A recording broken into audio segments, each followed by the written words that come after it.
Alors, on va parler aujourd'hui de comment financer sa maison. Comment financer sa maison, c'est un peu compliqué parce qu'il faut toujours un peu d'argent. Donc, on va parler du métier de courtier. Et peut-être que je vais demander à Thierry, pour commencer, de nous expliquer qu'est-ce que le métier de courtier. C'est un métier qui est simplement magique. Pourquoi? Parce qu'on est dans le service. C'est un métier où on apporte, où on accompagne un client pour un projet de vie. C'est vraiment un métier réjouissant, valorisant, parce que aboutir à un financement, permettre à un client d'acquérir ce bien dont il rêve, eh bien, le client nous le rend bien, dans un premier temps, en nous disant simplement merci. Et on est tellement passionné qu'on n'en démord pas, on est toujours en train de combattre pour obtenir des prêts au mieux des intérêts des clients. Alors, un courtier, comment ça marche? Alors, moi, je ne suis pas courtier, mais je l'ai été. Je représente un cabinet de gestion de patrimoine, mais le courtage fait partie intégrante de mon métier. Forcément, et les courtiers en font partie. C'est-à-dire que je travaille régulièrement avec eux. Je fais en sorte que le projet du client soit validé. Et pour valider le projet du client, lorsqu'il y a un financement, le courtier est incontournable. C'est, on va dire, plus que c'est l'architecte en fait du projet du client et du projet du patrimoine du client. Donc l'achat de la résidence principale s'inscrit dans le patrimoine du client. Ça, il faut que les gens le comprennent, il faut que les gens l'intègrent en fait, que le courtier, c'est un architecte, mais aussi il va valider le premier achat, mais il va valider aussi peut-être les autres. Et il va permettre de connaître les établissements qui vont permettre au client de construire son patrimoine. Donc il va très loin dans le projet dans le projet, dans le patrimoine du client. Donc ça, voilà, c'est important de le souligner. Voilà, voilà. Alors, le courtier, quel est son métier finalement? Quand un client vient voir le courtier, il lui demande de l'argent, mais comment ça fonctionne? Et quelle part de marché a un courtier aujourd'hui? Alors, les parts de marché, on va oser dire que c'est déjà un dossier sur deux, en moyenne.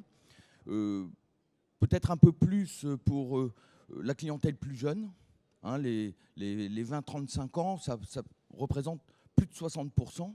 Hein, ils font appel à un courtier parce qu'aujourd'hui, c'est vrai que le courtier est valorisé. Il est valorisé par la presse financière, certes, mais il est valorisé par les clients eux-mêmes parce qu'ils sont conscients qu'ils vont gagner du temps. Tout ce temps va leur permettre de gagner de l'argent également. Pourquoi? Parce que le courtier, en amont, a tout réglé. Le courtier, il fait quoi? Il négocie auprès des banques, d'accord? Et selon le cahier des charges des banques, selon leurs propres critères, on sait qu'un banquier ne fait pas tout. Et le courtier va pouvoir adapter en fait la solution, donc en fonction du profil, en fonction de ce que recherche un client. Le courtier va bien évidemment s'investir à fond parce qu'il est mandaté, hein, tout simplement, par ce client qui dit je veux mon prêt, je veux un produit adapté à ma situation, je veux le moins cher. Et puis, il y a tellement d'autres choses dans la partie d'un crédit que le courtier va vraiment être là efficace. Pourquoi? Parce que c'est un professionnel. Alors, ce professionnel, j'imagine qu'il gagne sa vie. Donc, si moi, je viens voir un courtier, ça va me coûter combien? Alors, je pense que Thierry peut répondre aussi à la question, mais un courtier, effectivement, quand c'est gratuit, c'est que c'est pas une bonne idée de s'adresser à un courtier gratuit. Je tiens quand même à le dire, parce qu'il y en a encore quelques-uns sur le marché, ça peut arriver, mais c'est comme un avocat, une profession qui, effectivement, va prendre un certain nombre d'honoraires. Si il vous dit, bon, je suis gratuit, il va vous écouter 5 minutes, il ne va pas forcément vous donner un bon conseil. Donc, la plupart sont effectivement payants. Ils ont des forfaits, on va dire, adaptés selon le type de service qu'ils vont vous proposer et selon le type d'investissement. Mais effectivement, ils vont s'adapter à votre projet, à votre capacité aussi et vos possibilités. Donc, tout courtier a des honoraires un peu différents en fonction, effectivement, des projets. Mais ça se situe entre 800 et 1 500 euros, hein, généralement. Après, Thierry vous dira que chez Dinoui, qu'est-ce qu'il pratique?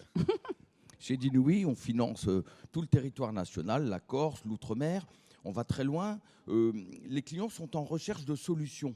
Les clients souhaitent très rapidement être rassurés. Mais il faut se dire aussi pourquoi le courtier, pourquoi les banques utilisent les courtiers. C'est parce que les banques ont aussi besoin de capter des nouveaux clients en gagnant du temps. Le banquier, il dit quoi? Le banquier, il dit, moi, pour capter un nouveau client, c'est en moyenne 5 rendez-vous. Et encore, je ne suis pas sûr qu'au 5e rendez-vous, le client signera avec moi. Il dit, toi, le courtier, tu m'amènes un dossier qui est complet. Tu m'amènes un dossier qui est ciblé. Parce que je ne fais pas tout, moi, banquier. J'ai mes produits, d'accord? Et tu me déposes le dossier qui est complet, classé dans le sens du raisonnement du risque. Il dit, à première lecture, j'ai tout compris.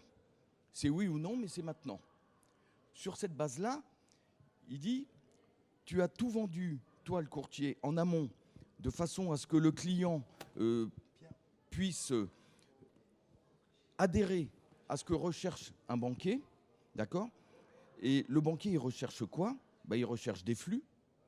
Le banquier recherche à capter des produits, donc l'équipement, très important, la multirisque habitation que toutes les banques proposent, elle est tout à fait spécifique et très très utile, reconnaissons-le. Donc toutes ces choses-là ont déjà été validées en amont par le client avant présentation à la banque. Donc quand le banquier nous dit oui, quand le banquier nous donne le taux, nous donne le produit, tout ce qu'on a réclamé, et il y en a des choses à réclamer dans un dossier, il y en a des choses à réclamer. On est heureux, on a gagné, et le client le voit bien. Alors, les internautes qui nous regardent sur YouTube, Twitch et Facebook peuvent nous poser leurs questions. Je les relayerai ici sur le plateau. Alors, on voit dans la presse qu'il est très difficile d'obtenir un financement, en fait, et que les banquiers, puisqu'on parlait des banquiers, sont plutôt intéressés par des cadres, cadres moyens, cadres sup. Est-ce que c'est vrai? Est-ce que c'est pas là un peu des caricatures lues dans la presse? Oui, c'est une forme de caricature. Il faut être clair sur le principe. Selon les établissements, ils ont des préférences. Donc, ils ont des critères de recevabilité où, effectivement, il peut s'avérer que certaines banques aient des préférences profil client. Ça se voit tout simplement sur nos grilles. On ne peut pas le renier. On est obligé, effectivement, de cadrer en fonction du profil les établissements. Mais il y a, pour tous les profils, une banque qui correspond. Donc, du coup, on a la possibilité d'aller proposer un dossier en fonction du profil à la banque qui correspond. Ça, ce n'est pas un critère qu'un client lambda connaît, mais nous savons. Nous savons quel client pour quelle banque. Alors, quel client pour quelle banque? Les banques aussi imposent quelquefois des apports qui sont conséquents et qui peuvent être un frein à l'obtention d'un prêt. Alors, c'est vrai que les choses ont changé un petit peu depuis quelques mois. On va oser dire que les banques ont perdu un petit peu de leur liberté à octroyer des prêts comme elles le faisaient il y a encore quelques temps. Le gouvernement, au travers du HCSF, le Haut Conseil de la stabilité financière, a rappelé donc, certains critères de distribution d'argent, entre autres des recommandations qui, tout à fait récemment, et c'est écrit, ces recommandations deviennent des obligations. Et on ira vous contrôler, les banquiers. Donc, en fait, on va dire que ce n'est pas le banquier qui va refuser le dossier. C'est tout simplement le scoring qui ne permet plus d'avoir ce feu vert, ce voyant vert. Alors, c'est vrai qu'il y a une petite marge de négociation, puisque le HCSF, le Haut Conseil de la stabilité financière, dit qu'on peut dépasser de 20%. Éventuellement par rapport à la production, mais le banquier va peut-être se réserver cette aisance pour ses propres clients. Alors, c'est vrai qu'on est dans un marché un peu particulier. Le banquier a besoin de capter des nouveaux clients, d'accord. De l'autre côté, il ne peut plus capter les profils. Selon les régions, il y avait des financements, on appelle ça à 110%, c'est-à-dire les clients n'amenaient rien. Vous avez de l'épargne de précaution, certes, mais ça se faisait. Et ça s'est fait pendant des années. Alors, et on ne s'est pas trompé, parce qu'il n'y a pas de catastrophe. Bien au contraire, les gens s'enrichissent et tout le monde est content. aujourd'hui, le gouvernement, pour des raisons qui lui sont propres, met les hauts là. Il faut laisser passer cette situation. Donc on est obligé de se recentrer sur ce que les banques peuvent accepter. D'accord ? Oui, c'est vrai, il faut amener de l'apport. Alors, on va aller le chercher, cet apport. Il est évident que ça pénalise les jeunes. D'accord ? Parce qu'un jeune de 25 ans qui veut, un couple de 25-30 ans, n'a pas eu le temps encore de mettre en place un patrimoine, de mettre de l'argent de côté. Alors, comment faire ? C'est vrai qu'on va peut-être les inciter à faire appel à la famille. On va leur dire que ce serait bien d'amener, parce que acquérir sa résidence principale, ça reste quand même l'objectif de tout le monde. Dans des enquêtes qui sont faites, il y a plus de 2 jeunes sur 3 qui veulent acheter. Oui, puis il y avait je ne sais plus sous quel gouvernement, ils avaient eu comme objectif, c'est 80% de propriétaires, je crois. Bon, alors ça c'est des objectifs de gouvernement. Du crédit foncier. Après, il faut arriver au bout, il faut arriver à l'objectif, ça c'est un peu plus compliqué. Mais c'était au moins un cap qui avait été fixé, 80% de propriétaires. Alors, c'est intéressant que tu dises ça, Jacques, parce que on était heureux. On s'est dit, c'est vrai, et l'objectif, c'était, quand les gens sont propriétaires, par exemple, dans une série d'appartements, c'est vrai que tout le monde prend soin de l'environnement, prend soin de l'entrée, etc. Donc, voilà, c'est parfait. Et puis là, il y a une autre politique du gouvernement qui consiste à dire, oui, mais la mobilité professionnelle est beaucoup plus accessible quand on est locataire.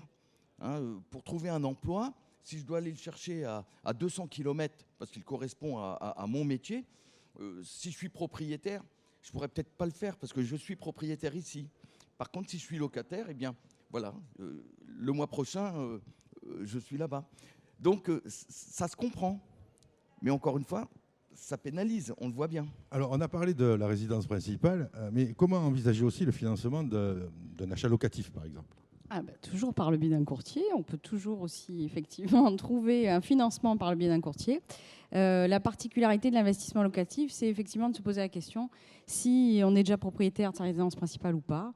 On arrive encore à trouver effectivement des établissements bancaires qui arrivent à financer des gens qui ne sont pas propriétaires mais qui investissent dans le locatif. Ça peut arriver. Ce sont des établissements qui sont sur le marché, qui sont notoirement connus et qui effectivement arrivent à regarder un certain type de dossier en respectant certains critères. C'est toujours pareil, l'apport, le niveau de revenu, l'âge, la durée du prêt. Enfin voilà, tous ces critères sont importants pour effectivement se poser la question de savoir si on peut aller sur l'investissement locatif ou pas. Mais la démarche est la même. Le process est le même. Je serais tentée de dire qu'il y a aussi encore beaucoup de jeunes qui peut-être n'ont pas forcément envie d'aller acheter leur résidence principale en premier lieu, ou certaines professions qui sont déjà hébergées, qui ont déjà un logement à bas prix, ou qui n'ont pas forcément besoin de se loger, ou qui, comme disait Thierry, sont amenés à bouger. Et donc, préfèrent faire un investissement locatif. Chez Beers Conseil, on finance énormément, en tout cas, on propose énormément ce genre de projet pour la construction patrimoniale. Locatif, c'est aussi une niche fiscale. Tout à fait, exactement. Vous avez non seulement la loi Pinel bien connue, mais au-delà de ça, vous avez d'autres possibilités d'investissement en résidence senior, en résidence EHPAD, en résidence de tourisme, en résidence étudiante. Voilà. En plus, étudiant, c'est utile parce qu'il manque de logements pour les étudiants. Exactement, ça correspond à ce que notre gouvernement aussi préconise. Et vous avez aussi à l'intérieur un avantage fiscal qui permet effectivement de réduire et d'optimiser votre fiscalité. Donc, ça fait partie du jeu du patrimoine. Oui, parce qu'être locataire, comme le disait Thierry tout à l'heure, parce qu'on est fonctionnaire et qu'on va être muté, parce qu'on est militaire et qu'on va changer de caserne, et être en location, ça semble cohérent. Mais faire un investissement qui va permettre après d'acquérir son logement principal, c'est aussi un mécanisme qui va aider quand on va vouloir obtenir un prêt. Si on est déjà propriétaire de biens qu'on a à la location, ça fait une niche fiscale plus un patrimoine. Donc c'est un plus et c'est bien pour acquérir sa maison aussi. Disons que le client est locataire, il souhaite aller dans un investissement locatif alors qu'il n'est pas propriétaire. Ça s'explique, Sandrine l'a dit, mais développons. Effectivement, il y a ceux qui ont des logements de fonction, hein, par nécessité de service. Ils sont logés là, donc ceux-là ne payent pas de loyer, mais certainement qu'ils vont mettre ce potentiel loyer qu'ils devraient payer donc, de côté. Donc ça intéresse les banquiers d'aller sur cette clientèle. D'accord ? Pareil pour des jeunes ou des moins jeunes, mais qui sont dans des logements de famille. Hein, il y a du patrimoine et ils savent que cette maison, cet appartement leur est destiné à terme. Ils n'achèteront jamais leur résidence principale parce que cette maison, c'est celle-là. Donc là, ça se comprend aussi. Mais encore une fois, ces personnes-là mettent ce potentiel loyer, d'accord, de côté. Donc ce sont des dossiers qui sont de qualité, d'accord, que le courtier va tout de suite pouvoir préparer pour que le banquier puisse comprendre pourquoi le client n'est pas propriétaire de sa résidence principale alors qu'il veut faire une opération défiscalisante, alors qu'il veut faire du locatif de droit commun, etc. Mais très sincèrement, on en a tous les jours. Et les banquiers, oui, peut-être ils iront à financer la totalité, alors qu'on vient de dire qu'il fallait de l'apport pour la résidence principale, bien souvent. Mais peut-être que le banquier n'hésitera pas à aller plus loin, simplement parce qu'il y a de l'épargne de précaution, d'accord ? Et ces fameux 10%, hein, si on doit résumer l'ensemble des frais d'un projet qui pourrait être mis, le banquier il préfère que cet argent soit chez lui. Hein, puis on en revient au fait de dire, moi je gagne un nouveau client. Je gagne un nouveau client, je gagne des flux. Hein, parce qu'il ne faut pas oublier aussi, ou il faut dire que comment vit le banquier. D'accord ? C'est notoire, hein, que le banquier ne marge plus sur les taux. D'accord ? Donc le banquier, il vit comment ? Il vit sur les flux. Et les flux, c'est quoi ? Ce sont les salaires, c'est le chiffre d'affaires, hein, quand quelqu'un a une entreprise, etc. Donc cet argent on ne dépense pas notre salaire le premier jour du mois en totalité. Donc cet argent va rester, va être dépensé tout au long du mois, puis quelquefois il va être mis un petit peu de côté. Donc ces sommes monstrueuses qui restent sont utilisées pour des clients. J'ai besoin d'un prêt consommation, je voudrais un prêt pour mon véhicule, Là, le banquier va faire le crédit et c'est là qu'il va aussi pouvoir gagner sa vie. Donc ce qu'il faut, c'est comprendre que le banquier est prêt à suivre le client dans un projet, mais c'est donnant-donnant. Le client, quand il a compris que le banquier est capable de le satisfaire, le client, il n'a qu'une seule envie, c'est de dire merci. Mais comment on peut dire merci à un banquier, sinon en jouant le jeu ? Bien sûr. Alors, il y a un point sur lequel il faut passer, c'est l'assurance emprunteur. Alors, l'assurance emprunteur, on dit toujours, l'assurance, c'est cher avant l'accident. Parce que quand après il y a un pépin, donc ça c'est l'incontournable, parce que sur un achat de 200, 300 000 euros, on peut se retrouver avec un accident de la vie, tout simplement, une maladie, un décès ou tout un tas de choses. Et donc c'est là que l'assurance, il faut bien la choisir, il faut savoir comment on va la payer. Voilà. Alors, quelle est la préconisation du professionnel sur l'assurance emprunteur ? Alors, je rebondis sur ce que disait Thierry. Ça fait partie aussi des choses avec lesquelles le banquier se paye. Il se paye grassement. C'est vrai que quand on découvre effectivement une mensualité hors assurance et qu'on rajoute l'assurance, on se rend compte que effectivement c'est cher et que le coût total au global revient très cher avec une assurance. Mais comme vous le soulignez, l'assurance, elle est essentielle. Elle est essentielle non pas seulement en cas de décès. Elle est essentielle en cas d'invalidité, en cas d'arrêt de travail, en cas d'invalidité totale, partielle. Toutes ces choses, tous ces mots qu'on voit, ce sont des choses et des faits qui arrivent régulièrement dans la vie d'un prêt. Un arrêt de travail, un arrêt pour des causes psychologiques, type burn-out, pour un mal de dos, ce sont des choses régulières. Et ce sont des options à l'intérieur d'une assurance. Donc, quand il y a renégociation d'un prêt, quand il y a rachat de prêt, quand il y a l'achat d'une résidence principale, il faut effectivement bien se poser la question de savoir à quel type de prêt, à quel type d'assurance on a affaire et quel type d'assurance est capable de nous proposer le banquier. Parce que si le courtier est capable de faire un comparatif taux, qui évidemment importe à tout le monde, le comparatif assurance est des fois bien plus important parce que 0,10 d'écart entre deux établissements, ce n'est rien comparé à une mauvaise assurance d'un côté et une très bonne de l'autre. Oui, économiser Voilà. 0,10 points, c'est peut-être une mauvaise économie quelquefois. Oui, parce que si vous avez une mauvaise assurance à côté, ben, c'est une très mauvaise économie. Alors, comment on choisit son assurance? Quels sont les... Quand on prend un prêt et qu'on va signer le contrat d'assurance que le banquier, quelquefois, nous propose, sur quoi on doit avoir l'œil? Quelles sont les clauses qu'on doit absolument regarder pour savoir si c'est une bonne assurance ou pas? Alors, c'est une question qui a vraiment toute son importance parce que Sandrine disait, oui, le coût, mais le coût, il est encore plus important vu que les taux sont très bas. Donc, la part de l'assurance représente quelque chose. Alors, il faut regarder quoi dans l'assurance? Alors, on va oser dire que décès et invalidité, ce sont les mots qui reviennent, mais Sandrine commençait à détailler. Il faut savoir que la loi Lagarde en 2010 a été votée parce que les assurances étaient de mauvaise qualité et très chères. Alors, disons-le, décès, c'est le décès. PTIA, la perte totale et réversible de l'autonomie. Bon, c'est quoi? C'est ne pas pouvoir accomplir les 4 actes reconnus par la sécurité sociale, les 4 actes principaux de la vie. Se laver seul, s'habiller seul, manger seul et se déplacer seul.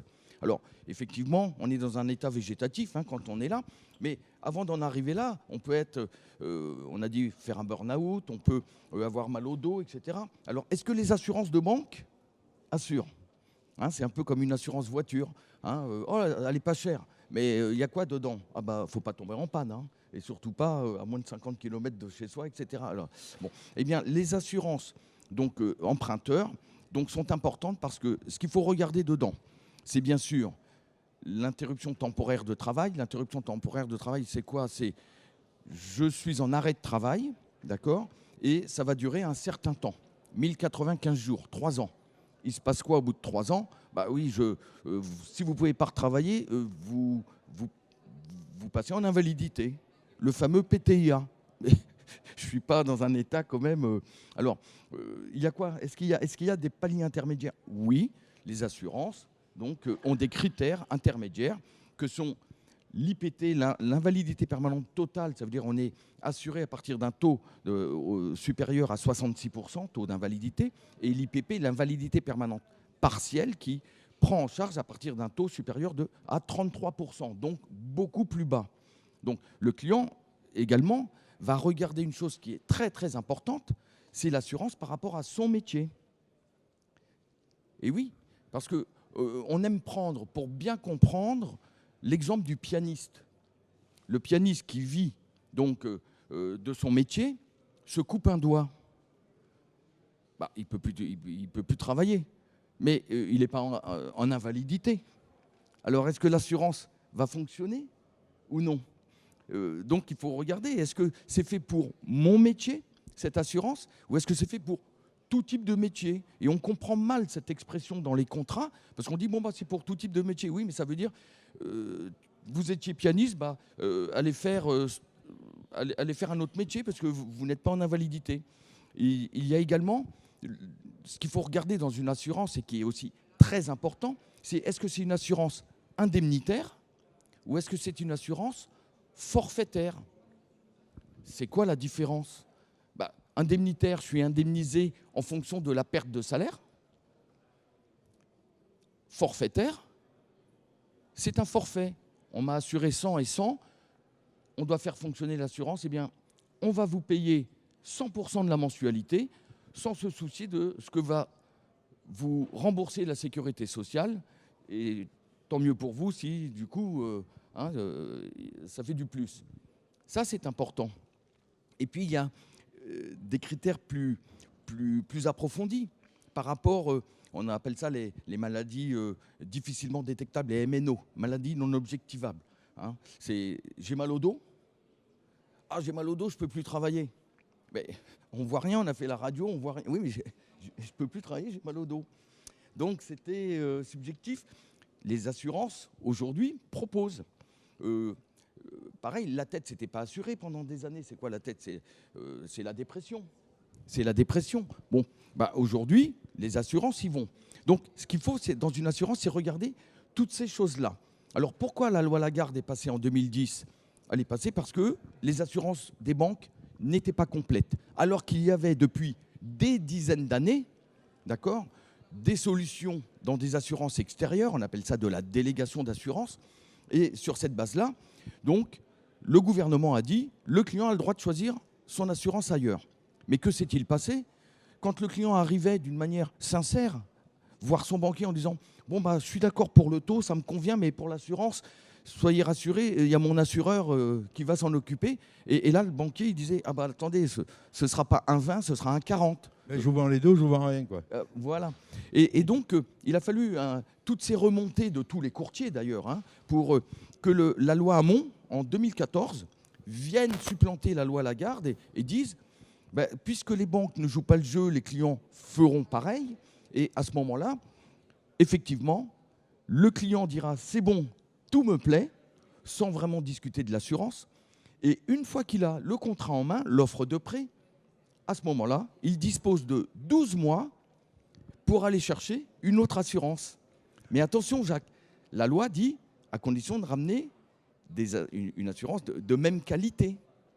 Et là, chose très positive, les banquiers se sont dit mais ça va, le client ne va pas avoir de mal à trouver mieux puisque notre assurance, on la connaît, elle est basique. Eh bien, les banquiers se sont remis en question, d'accord, pour qualifier leur assurance à un très haut niveau, d'accord.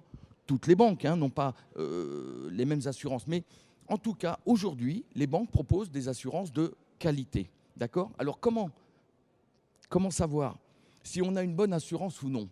Très sincèrement, le banquier est au courant, de par notre métier, dans notre devoir de conseil et devoir d'information, qu'on va traiter du sujet assurance avec le client. Donc, quand on présente le dossier au banquier, le banquier sait que le client est au courant de la qualité de l'assurance qu'il faut avoir. Et ça lui met une pression automatique. On n'est pas obligé de lui dire grand-chose. Le banquier va tout de suite dégainer ce qu'ils appellent l'assurance défensive. D'accord ? Il va tout de suite proposer une belle assurance parce qu'il n'a pas envie que le client fasse une loi Hamon dans l'année. Et ça, c'est très positif que le client passe par le courtier. Alors, certes, il obtiendra le taux. On a expliqué, puisque le banquier gagne du temps, le temps, c'est de l'argent. Le banquier répercute ce gain d'argent sur le taux qu'il donne au courtier et pas nécessairement à son propre réseau. Ça, c'est pour le taux. Mais pour l'assurance, le banquier va se sentir obligé de dégainer ce qu'il a de meilleur. Et s'il n'a pas le meilleur, eh ben, il sait qu'il a une épée Damoclès pendant 12 mois parce que le client ira chercher peut-être ailleurs. Alors, qu'est-ce que vous proposeriez ou prendriez, tiens, en tant que professionnel? Vous allez acheter une maison, vous cherchez une assurance. Quels sont les 4 critères phares sur lesquels vous ne transigez pas et que vous conseillez à nos amis qui nous regardent sur YouTube et qui sont ici, sur lesquels ne pas transiger non plus? Le sujet assurance en est un, mais ce n'est pas le seul. Les critères dans l'assurance, par exemple. Les critères dans l'assurance. Donc, on reste dans le cadre de l'assurance. Je rejoins effectivement Thierry là-dessus. C'est qu'il faut savoir quel type de pathologie le client il a eu avant de signer son questionnaire de santé. Parce que souvent, le client, il nous regarde, il nous dit j'écris ou pas, je le déclare ou pas. Oui, il vaut mieux, oui. Alors, on est censé lui dire on a un devoir de conseil, donc formalisé. On est tenté de lui dire de déclarer l'ensemble des pathologies qui ont fait qu'à un moment donné, il a dû s'arrêter de travailler ou qui, à un moment donné, vont faire qu'il va s'arrêter de travailler. Dans le cas du tabagisme, c'est encore un autre sujet. Il faut aussi effectivement se poser la question si la personne, elle fume énormément, si elle fume 4 cigarettes par jour, si elle va s'arrêter, voilà. Donc lorsqu'on remplit un questionnaire de santé, on rentre dans le détail de ce qui est envisageable ou pas dans la vie du prêt après en termes de pathologie. Mais en termes d'assurance, il faut quand même aussi se poser la question de savoir si la tarification qui est proposée, elle est cohérente par rapport aux pathologies qui sont prises en charge et si les surcoûts par rapport aux pathologies qui ont été déclarées sont raisonnables. Donc là aussi, il y a des comparatifs à établir. On a on va dire des logiciels qui, de plus en plus maintenant, nous permettent de comparer l'assurance de manière très efficace. Ça va très très vite et il faut clairement faire appel aux spécialistes du financement et aux courtiers pour pouvoir savoir clairement si telle et telle délégation sont efficaces ou pas pour telle et telle pathologie. Alors, les courtiers, vous l'avez compris, ne servent pas qu'à aller chercher de l'argent chez un banquier, mais aussi à vous faire les comparatifs d'assurance, puisqu'ils savent très bien expliquer aux banquiers qu'on peut prendre un prêt à une banque X et l'assurance à l'assurance Y. Alors, ça va peut-être pas plaire à votre banquier, mais c'est le courtier qui s'en charge, c'est lui qui prend la relation avec. Donc, à la limite, ça vous échappe, c'est ça? Ça échappe au client. Puisque c'est vous qui endossez la responsabilité. Alors, c'est très important parce qu'on ne va pas obligatoirement aller chercher une assurance ailleurs si le banquier est capable de nous la fournir. D'accord? Il suffit simplement de connaître quels sont les produits des banques. Toutes les banques n'ont pas les mêmes produits en matière d'assurance. Le courtier maîtrise l'ensemble des produits des banques. D'ailleurs, quand le client vient avec une offre concurrente d'une banque, où on voit que le taux il est chouette, bah, nous, on regarde tout de suite l'assurance. Si vous avez une assurance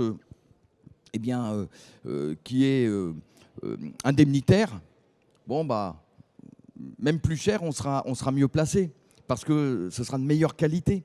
Donc, si vous voulez, le banquier, aujourd'hui, sincèrement, fait des efforts en matière d'assurance. Mais il fait des efforts par rapport à ce qu'il a dans ses produits. Il ne faut pas oublier que le banquier, il est monoproduit, à la différence du courtier qui est multiproduit. Et c'est là où le client va y trouver de l'intérêt. C'est que le courtier a fait des démarches en amont et il continue de faire des démarches parce que c'est sans cesse de la négociation. Rien n'est acquis. Et c'est la qualité du dossier, donc c'est ce qu'il y a à l'intérieur du dossier qui va permettre au banquier d'être séduit complètement pour donner ce qu'il peut donner au maximum. Mais n'oublions pas en retour ce qu'il attend. Il attend un vrai client. Alors, pour tous ceux qui ont des questions à poser, vous levez le bras, je viens, je mène le micro. Sur YouTube, là, je vois qu'il y a quelques connectés. Vous pouvez aussi poser vos questions dans le chat. Est-ce que vous avez des questions ou est-ce qu'on continue ici à la tribune ou est-ce qu'ils ont été tellement bons que vous avez déjà tout compris? Parce que hier, on en a eu des bons. Alors aujourd'hui, je crois qu'on a... Il y a sûrement des questions. Il y a sûrement des questions. Qui a un projet, là, dans la salle?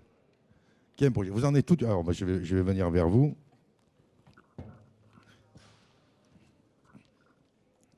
Vous en êtes tout de votre projet? J'ai déposé le permis, là j'attends la réponse. Donc j'ai fait un petit tour déjà pour les banques, pour le crédit. Ce qui me pénalise le plus, c'est mon âge. Ils indiquent qu'à partir de 60 ans, en fait, l'assurance, elle est beaucoup plus chère que les taux. Voilà. Alors, est-ce qu'à 60 ans, c'est cuit, on ne peut plus faire reconstruire? C'est pas qu'on ne peut plus faire construire, mais c'est vrai que les taux d'assurance, après, ils dépassent le taux de crédit, quoi. C'est jeune, 60 ans. D'accord? Aujourd'hui, c'est très jeune, oui. Bon. C'est jeune. Alors, soyez rassurés, oui, c'est un peu plus cher qu'un jeune de 25 ans, mais les comparateurs d'assurance que les courtiers possèdent, d'accord, et comme ça a été dit, ça allait très très vite, à vous donner, et en fonction d'une pathologie éventuelle déclarée, mais ça va très très vite. Oui, ce sera peut-être un peu plus cher, mais on ira chercher la bonne assurance qui correspondra, je dirais, à ce que vous recherchez, et surtout qui nous permettra, parce que c'est intégré au commun TAEG, d'accord, le taux annuel effectif global, il y a des taux maximum qu'on appelle taux d'usure, qu'on se doit de respecter, et le banquier ne peut pas dépasser le taux d'usure, donc tout va jouer. Donc effectivement, quand on a 50 ans, 60 ans, même plus, 70 ans, bon, vous savez, je suis dans ma 42e année de métier, si je vous dis jusqu'à quel âge on a fait un emprunt, bon, vous diriez, ah bon, d'accord, donc il me reste encore de la marge. Mais ce qui est important, c'est de se dire, voilà, la situation, c'est celle-là, j'ai tel âge, je peux rembourser tant. Dans cette part de remboursement, il y aura la partie d'assurance. Donc, combien je peux réellement emprunter? Parce que si la partie d'assurance prend beaucoup dans la mensualité, alors ça va très vite avec un courtier. Vous voyez, et vous avez des réponses immédiates, sans pour autant se déplacer, parce qu'aujourd'hui, on a des outils qui sont simplement merveilleux et qui permettent à un client, tout en étant chez lui ou en étant à son bureau, d'avoir les réponses et qui lui permettent d'avancer sur son projet. Donc voilà, adressez-vous à nous et ce sera un vrai plaisir. J'ai fait les deux banques, là où je suis. En fait, je ne vais pas dire les noms, je ne dis pas le nom. Bon, si, dites le nom. J'étais à la Société Générale et au CIC. Voilà, pour avoir deux études, on va dire. Alors, c'est le bon exemple. Je vais voir un banquier, puis je vais voir un deuxième. Un produit et un produit. Le courtier, un seul interlocuteur, une multitude de solutions. Du gain de temps et du gain d'argent. Hein.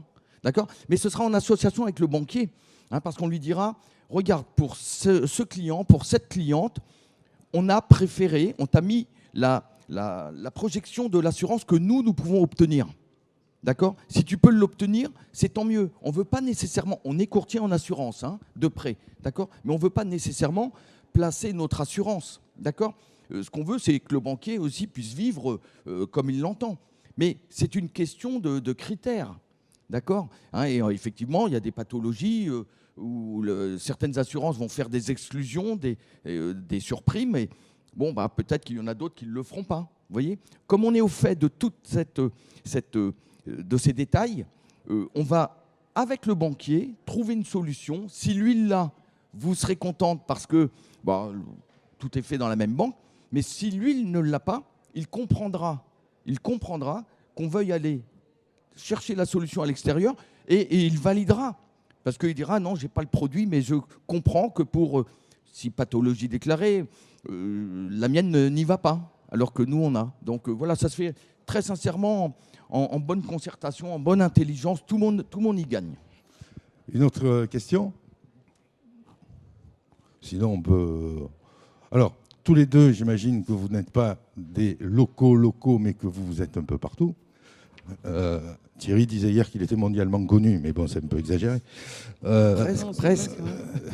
Donc, France métropolitaine dom-tom. Outre-mer, oui. C'est, la magie, c'est de pouvoir aider des clients. Alors, c'est vrai que les outils aujourd'hui font que les clients ne se déplacent plus nécessairement. Hein, c'est vrai que le client, il est à 10 km. Il nous appelle, voilà, je voudrais acheter sur l'île de la Réunion, je voudrais acheter en Corse, hein, c'est à côté, je voudrais acheter dans les Antilles, en Guyane. Bon, on a la solution, c'est immédiat, et on va lui réclamer des documents. Mais c'est vrai qu'aujourd'hui, il n'y a plus tellement d'originaux. Il nous faut l'avis d'imposition, il nous l'envoie, il faut les salaires, il nous faut les relevés de compte, il nous envoie. Dans la même conversation, le dossier est quasiment complet. Tes bureaux sont où, toi ?